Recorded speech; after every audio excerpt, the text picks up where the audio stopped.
Tidak ada pemberitahuan sidak di Dewan. Itu namanya inspeksi mendadak yang tidak diberitahu. Kalau diberitahu namanya sidik tukang sayuran. Paham itu? Undang-undang itu. Undang-undang sidik tukang sayuran kalau kasih tahu. Bener apa? Semua rakyat sudah diobati kok apa? Tak kuasa menahan emosi, anggota DPRD Bekasi dan anggota Badan Pengelolaan Lingkungan Hidup atau BPLH daerah Bekasi marah-marah kepada pihak pabrik yang melarang mereka masuk ke dalam pabrik. Enggak. Gue ini bener dengan rakyat, ada undang-undangnya. Jangan mukanya kayak pembalap. Kusut lu. Udah baik-baik sama lu. Lu ternyata lu kusut dah. Mau belain rakyat. Jangan sampai masyarakat. Mau digaji buat rakyat. Setelah negosiasi, akhirnya anggota DPRD dan DPLHD Bekasi diizinkan masuk ke dalam pabrik.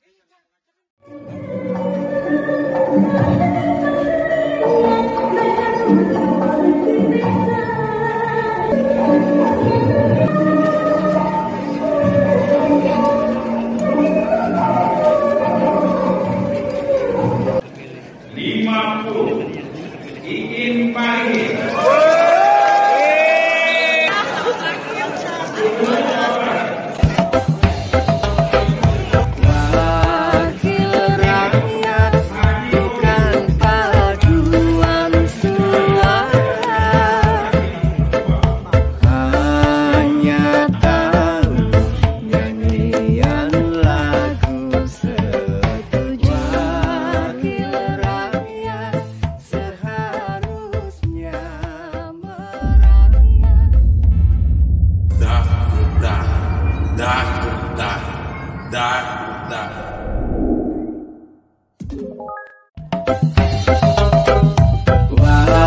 Wakil rakyat bukan paduan suara, hanya tahu nyanyian lagu setuju. Wakil rakyat seharusnya. Assalamualaikum warahmatullahi wabarakatuh. Sahabat Songkolingi 92, alhamdulillahirrabbilalamin. Kita berjumpa kembali dalam rubrik Ngibrit Ngintip Berita. Dan pada sore hari ini, Jumat 1 Oktober 2021, Ngibrit akan menurunkan berita dan ulasan seputar gaji anggota DPRD Kabupaten Bekasi yang beritanya dirilis oleh sindonews.com. Gaji anggota DPRD Kabupaten Bekasi capai 50 juta rupiah. Habis dipakai cicilan. Jadi ini wartawan kalau ngasih judul lucu-lucu ya. Gede itu gajinya, tapi di bagian akhir dibilang habis dipakai cicilan. Nah, untuk cicilan apa ini kira-kira? Besarnya gaji dan tunjangan para wakil rakyat tengah menjadi sorotan publik. Di Kabupaten Bekasi, pendapatan anggota legislatif tak kalah mentereng meski tak sampai ratusan juta. Namun mayoritas gaji itu habis untuk membayar cicilan ke bank karena SK yang mereka gadaikan. Di Kabupaten Bekasi ada Bank Jabar dan Banten, BJB. Dulu waktu saya 10 tahun di DPRD, kita sangat kenal dengan yang namanya Bang Henry. Ya waktu itu kepala cabang BJB di Delta Amas, di kawasan Pemda. Jadi kalau habis dilantik berbondong-bondong DPRD menggadaikan SK. Jadi karena pileg itu memang mahal. Pileg itu ribet banget kalau tanpa uang.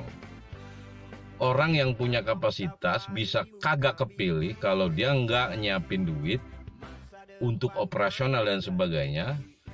Kalah dengan orang yang sebetulnya biasa-biasa saja. Modalnya uang, bakul nasi, lalu masyarakat memilihnya dan yang punya kapasitas itu kalah. Itu hal yang biasa dalam politik. Makanya ongkosnya gede orang-orang yang menjadi anggota DPRD dimanapun itu. Bukan cuma di Kabupaten Bekasi. Berbasis bakul nasi itu sudah pasti. Karena bikin bendera, baliho, terus orang-orang pada mau jajan, ya enggak. Terus ada yang ngawinin, ada yang nyunatin, dan sebagainya. Jadi, karena mereka calon wakil rakyat, makanya banyak berhubungan dengan rakyat atau calon pemilih. Budaya menggadaikan rupanya terjadi juga di kalangan anggota Dewan Perwakilan Rakyat Daerah DPRD Kabupaten Bekasi. Mereka nampaknya tidak mau kalah dengan rakyatnya yang rajin menggadaikan barang berharganya akibat perekonomian sulit akibat pandemi COVID-19. Jadi kalau rakyat pinjem duit biasanya buat modal toko, buat modal dagang, buat modal bengkel, modal anak sekolah dan sejenisnya. Ya, kalau anggota Dewan Kabupaten Bekasi biasanya buat ganti utang waktu pileg, karena pasti keluar uang minimal 500 juta, bahkan saya dengar ada yang bermiliar-miliar rupiah gitu.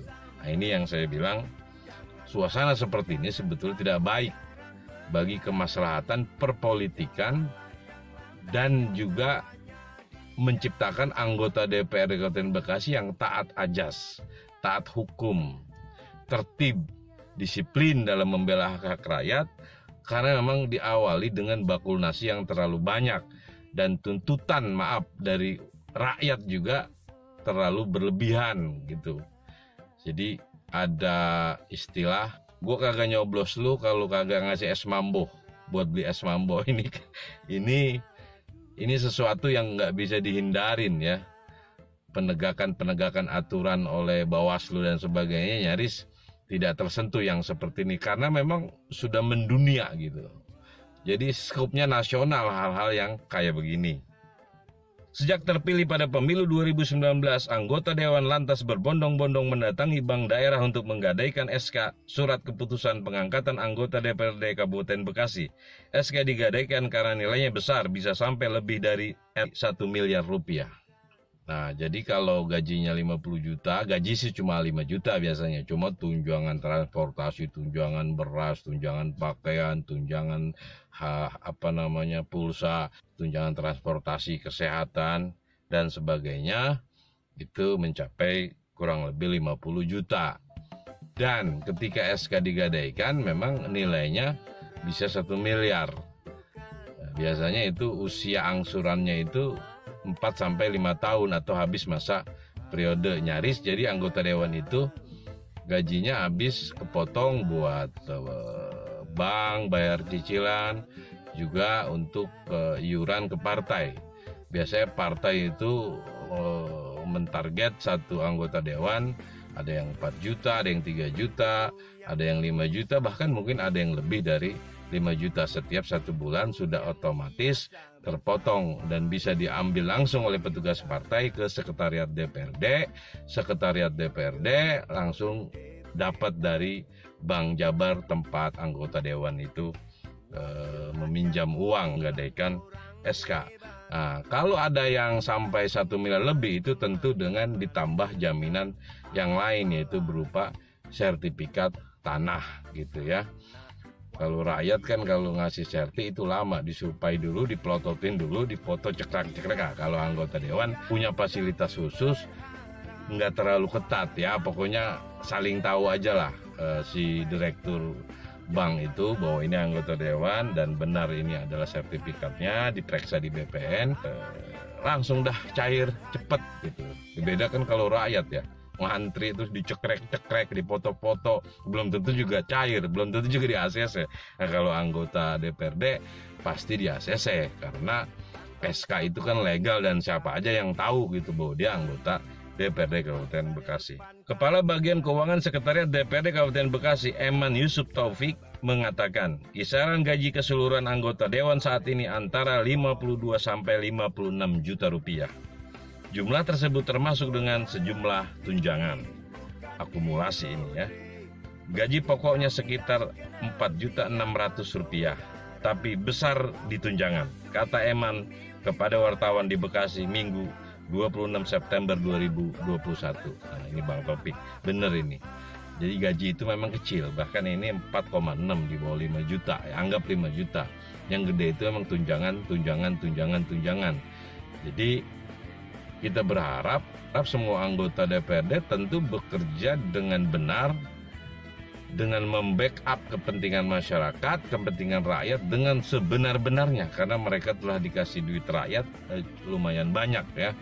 Jadilah anggota dewan yang bertanggung jawab pada diri sendiri, pada masyarakat, dan kepada Tuhannya. Jadi kalau udah begitu, tertib dan taat pada aturan, sehingga dalam bekerja betul-betul mengaplikasikan apa-apa yang dikampanyekan pada waktu musim kampanye dalam rangka memenuhi kepentingan masyarakat di dapilnya masing-masing. Jadi anggota dewan ini juga sampai jas safari itu hampir berapa bulan sekali nongol gitu, dikasih oleh sekretariat DPRD, pakai duit rakyat tentunya. Nah, ada yang saya kritik terkait ini, seyogyanya sekretariat DPRD yang terdiri dari para PNS itu tidak terlalu banyak memproduk jas safari. Kalau baju pramuka, HUT pramuka tiap tahun wajar. HUT Bekasi wajar dikasih baju ada. Tapi kalau jas dan safari umpama tiap 3 atau 4 bulan sekali, itu rasa-rasanya kurang tepat. Apalagi selama ini setiap produk perda yang diketok palu sudah sah di lembar daerah kan, ditandatangani oleh bupati, itu nyaris anggota DPRD tidak pernah dibagikan jilidannya. Bagaimana dia mau konsentrasi mengawal isi perda itu, pelaksanaannya oleh eksekutif, kalau yang dibagi cuman jas dan baju safari, bukan jilidan daripada perda. Jadi sekretariat DPRD, Pak Sekwan harus memiliki inisiatif bahwa lebih baik memberikan jilidan perda itu ketimbang memberikan jas ataupun baju safari, karena cara yang pertama adalah cara yang mencerdaskan. Mau tidak mau anggota dewan tersebut dapat membaca, dapat mengawal isi perda itu apakah dilaksanakan oleh eksekutif, oleh Bupati Bekasi atau tidak. Jangan setelah ketuk palu yang dikasih malah jas dan baju safari.